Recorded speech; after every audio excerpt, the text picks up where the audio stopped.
Hi, everybody. Welcome to Christian Homestead. My name is Jared. If you haven't already, please make sure to subscribe. Something big just happened today on YouTube, and I do think that this is a hastening of the Lord's work, a significant one. So I went to YouTube Studio to check my analytics, and there was this notification. It says, auto dubbing is now enabled on your channel. The audio, and that's the key, not subtitles, not closed captions, the audio on new videos will be automatically translated into other languages to make your content more accessible. I got this email probably like a week or two ago. Hi, Christian Homestead. We will soon enable automatic dubbing for new video uploads on your channel. This means that YouTube will automatically generate translated audio tracks in different languages, making your content accessible to more viewers. Videos in Spanish, Portuguese, German, French, Italian, Hindi, Indonesian, and Japanese will be dubbed into English, and the videos in English will be dubbed into those languages.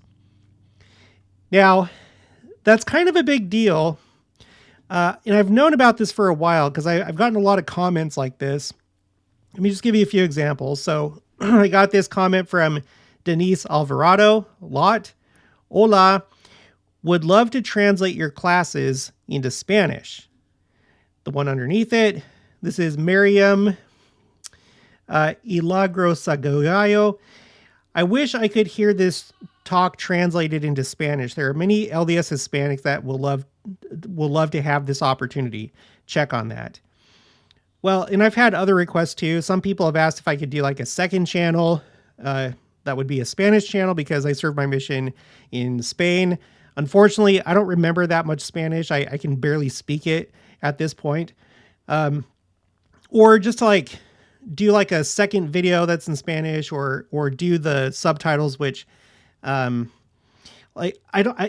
couldn't do that. Sometimes YouTube, I think, will translate the video into subtitles, but this is a big deal because all these people that have wanted my videos in Spanish, not just mine, but other LDS channels, anyone that's wanted to hear it in Spanish, Portuguese, or whatever your language is, you will now be able to hear it.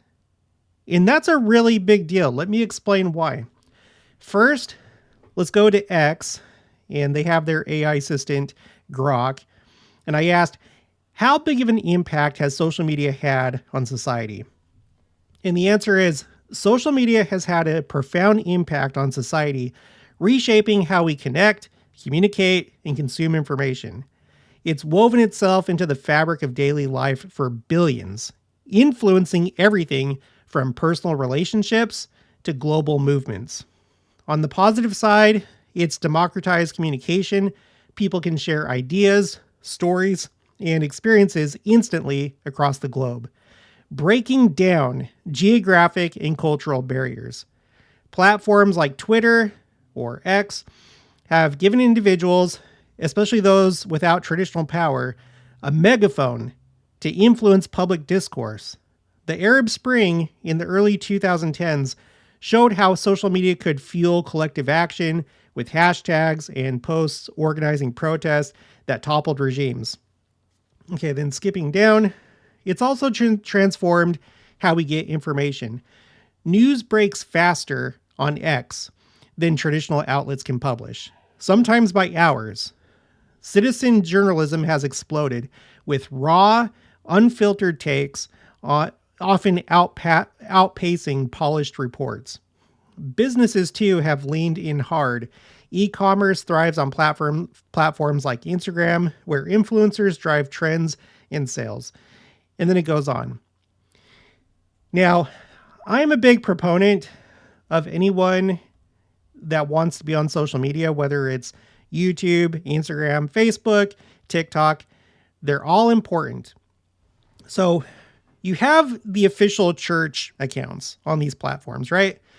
And I kind of think of it like this. You have in your ward, you have someone that's assigned to you as your minister. And it's kind of like a church assigned friend or somebody to watch over you. And that's needed, and it is important, and it's a calling. But aside from that, within your ward, I think it's really important to have genuine friendships. People that become friends in a natural way and it's a genuine way. And that is also very, very important, even though it's not a calling. And that's how I view social media. I think that anybody that feels the prompting to do so should do it. I've thought about my own channel. There's been so many things that have happened, so many things that I've covered, and so many ways I think that my channel has influenced people. If all the comments and the emails are to be believed, which I do believe them, it seems like my channel's had a big impact, and I think that's true with all these other LDS channels. And I support all of them unless they're criticizing the prophet or going against the prophet or, trying to promote apostate things. I don't support that at all. But channels that are doing their best, even if they may disagree with me on prophecy or just things like that, I think that they do much more good than they do bad. And I'm not saying that I'm perfect. I'm sure sometimes I'm off the mark, but I think that I do much more good than I do bad. So I've thought about my channel and others. I'm networked with a lot of other content creators, both on YouTube and Instagram and TikTok and stuff. And I put together this list of how I think that these LDS accounts are doing a lot of good. So number one, missionary work. There are many people that are not of our faith that come across our channels and our accounts. And you can tell that just by looking at the comments. It's hard to tell what kind of impact you have on them, but they do come in contact with the church through you. Now, I haven't heard anybody tell me that they were baptized into the church because of my channel, because they came across the gospel through my channel. If you have, will you please let me know? I'd like to know that. But I'm sure that it happens sometimes for other channels or other accounts. Number two, social media is a way to learn the gospel and the doctrines of the gospel in a fun way. We still need to do our own personal research and scripture study. You can't substitute that for social media. You have to do that on your own. But I think it's good to listen to channels like this and follow different accounts because it's an extracurricular thing. And it's a much better way to spend your time than the quote unquote entertainment that Hollywood puts out or other influences. It's a much better alternative. Okay, number three, it's a great way to engage with the youth. And that kind of goes along with number two, but I know that the church is in particular really interested in TikTok because a lot of the youth are on TikTok. I'm not a big fan of TikTok. There is a lot of garbage on there, but we need to have people that are on TikTok and Instagram and Facebook and everywhere else to give them alternatives. It's super important. And it's important here on YouTube too. Number four, it's a way for us as content creators to highlight prophetic priorities and support the prophet. Number five, I've received comments from people that have said that they've come back to church after watching my videos. I guess every single case would be different. I talk a lot about the second coming, but I also talk about the fact that it's important to be ready and prepared for the second coming. We can have fun speculating about things or keeping on top of all these quotes, but it doesn't mean anything if you're not prepared. So you need to get on the covenant path if you've stepped off of it. And there have been people that have said that they've come back to church. So this is helping to gather scattered Israel. And then people that may have stalled on the covenant path, some people have said that they've gone ahead and gone to the temple. For whatever reason, they hadn't been to the temple yet, but then they've decided to go to the temple. It's a great way to stay on top of church news because since we devote so much time watching the church and watching the news, we can find those stories that would be of most interest to our viewers and then share that. It's also a fun way to get into church history because there's a lot that you can learn with church history, and it really helps connect you, I think, more to the church and realize that this is really real, what we're doing. The church is real. and its history has been so interesting. Number 9, I don't get into this so much, but you do have channels that are into apologetics. Apologetics it's a word for people that address concerns about the church or specific, like what people think are holes in doctrine. And it's not just for our church. There's Christian apologetics. It's just where you get into the space of like debating with people about, is the church true? Or there's this point of doctrine or there's this thing in church history. How do you answer that? So there's a lot of channels that do a really good job doing that. Again, I don't do that so much. I think a little bit more of like controversies that come up from time to time. And that's important to talk about. Sometimes whether it's my channel or other channels, we study those controversies and find the answers, and then hopefully help you have those conversations with your kids, your friends, people in your ward. So number 10, I think that social media can promote unity within the church. You feel like you're part of a cause, and you just connect even more to the church and into this community. Number 11, calls to action. So myself and others, I know that a lot of us will do calls to action, like to watch General Conference. We promote charities. I don't have any that I'm actively supporting right now, but I have in the past.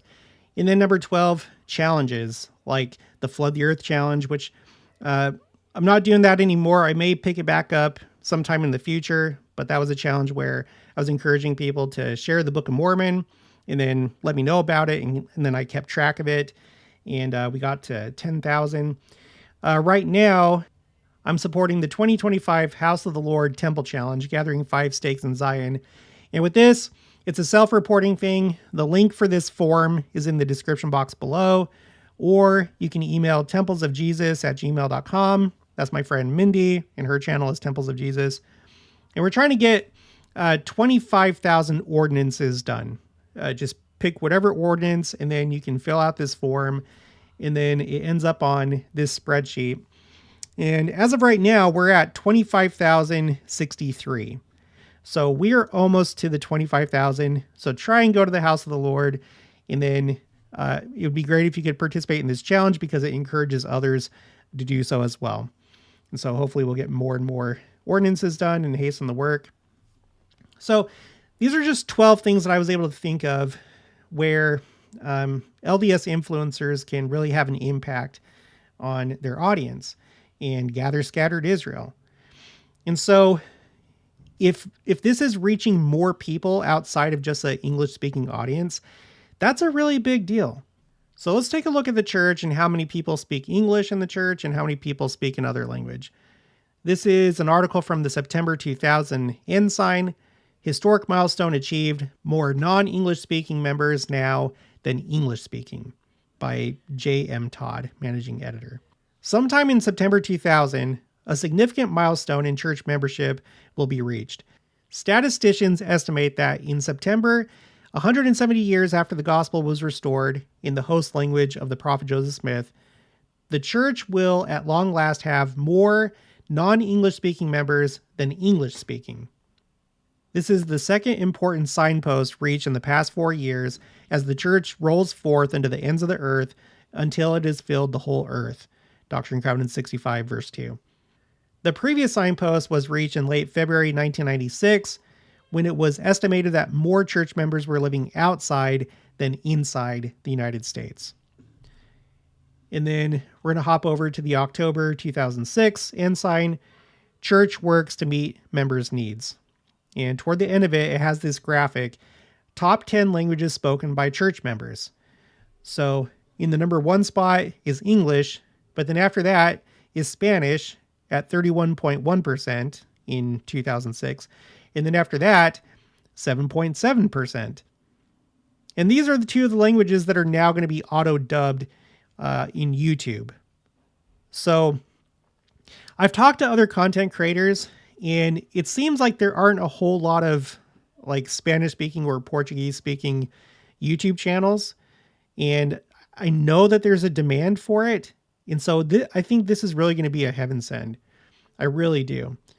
If we look at it like this, we're going to go to the Wikipedia article for church membership statistics.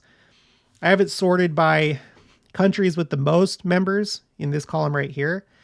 And hopefully you already know that the next two largest countries in the church are Mexico and then Brazil. And it just so happens that they speak Spanish and Portuguese. And I've highlighted in blue all the countries that are now going to be able to listen to these videos in Spanish, Portuguese, or one of the languages that were mentioned. And you can see there's a lot of blue. So a lot has just been opened up by this thing that YouTube's doing. Now, it may not just be YouTube that does this. At some point in the future, I'm sure that this will be ubiquitous across all platforms. I wouldn't be surprised. AI is just going to continue to advance, and it's going to become more and more incorporated in every aspect of our lives. And that can definitely be a bad thing in different ways. But with this, I think it hastens the work. It helps spread the gospel. It helps strengthen the saints throughout the world. Helps them feel more connected, I think. So I'm really excited to see what ends up happening. And the church just continues to grow. This is the official church website for worldwide statistics. And look at that graph right there of growth. And President Nelson has said that we're just at the exponential phase of growth. And I feel like you can tell that by how many temples are being announced. I've done the calculations, and the number of temples that are being announced does not match like the status quo of number of members per temple, that ratio. I'm not going to go into that whole thing right now, but the calculations seem to suggest that the church would have to grow to somewhere between 30 to 40 million people to keep the status quo. And I do think that that's what they're expecting. And then just a couple more things. Let's go to my spreadsheet called Timeline Phrases. If you're new to my channel, this is a tally by year of the number of times that these words or phrases in this row show up in General Conference talks. So we're going to look at column BA for hastening. It was included in one conference talk in 2024, 5 times in 2013. And you can see there's been a pretty high frequency between 2013 to 2024. And then when you go back in time, you only see it a few times. There's a little spike in the mid 60s, but nothing compared to what we see here starting in 2013 in the middle of President Monson's presidency. And then lastly, let's go to my spreadsheet called Quotes Second Coming. This is a timeline of Second Coming quotes that I've been collecting. I've added these columns right here to try and track like the topic so I can easily sort through these. And I want to focus on a couple that have to do with hastening. So we have this one from the 10th of May, 2024. This is newsroom on the church website. It says, 2 years ago, church president and prophet Russell M. Nelson reaffirmed the importance of sharing the message of the restored gospel of Jesus Christ with the world. Quote, "The Lord has asked every worthy, able young man to prepare for and serve a mission," the prophet said to open the April 2022 General Conference. And then continuing, he says, "For you young and able sisters, a mission is also a powerful but optional opportunity," end quote. The response to that call has been positive and significant. This summer, 36 new missions will open in locations around the world. The total number of missions will be 450, the highest number in the history of the Church of Jesus Christ of Latter-day Saints. Okay, so there's a surge going on right now in missionary work. And then let's take a look at this quote. This is Stephen T. Rockwood, Managing Director of the Family History Department and President and CEO of Family Search. And this can be found in the August 2024 Liahona. For many years, paper records were kept by churches or governments. Most Western records start in the AD 1500 to 1600 time period. In the 1930s, we began to photograph records using microfilm. By the time that ended in 2006, we had 2.6 million rolls of microfilm in our collection. We decided to digitize those images, which looked like it would be a multi-decade project. But divine inspiration brought us new technology that shortened that dramatically to a fraction of the time, completed in 2022. The greatest part of that is what used to be only available on microfilm is now mostly available on the internet through Family Search. You can access it through a smartphone, tablet, or computer. The internet has been a game changer. Okay. And I know that they've started to incorporate AI on Family Search. So the internet and AI, they are really, really hastening the work. It's crazy. And then I had one more. Okay, this is Elder D. Todd Christofferson of the Quorum of the 12 Apostles, and Elder Clark G. Gilbert of the 70, and also Commissioner of the Church Educational System. You can find this on, this is a Church News podcast on YouTube called, the video is called Trust the Youth. Elder Gilbert. I just say, to all of us who love and admire and work with young adults and youth, trust them. President Russell M. Nelson has told the young adults first, and then he told the whole church, take charge of your testimony. In fact, he used the word plead. And we always pay attention when the prophet says, I plead with you. And he said to the young adults in his worldwide message to them, I plead with you to take charge of your testimony, work for it, own it, feed it, and feed it, nurture it so that it will grow. And I have so much confidence in this generation. It is hard. What they are facing is hard, but the Lord is pouring out blessings, resources, and his spirit in unprecedented ways. And we see that happening. It's inspiring. The Lord's doing something powerful. He's hastening the work. And one of the ways he's doing it is through the future of this church, which are youth and our young adults. And then Elder Christofferson.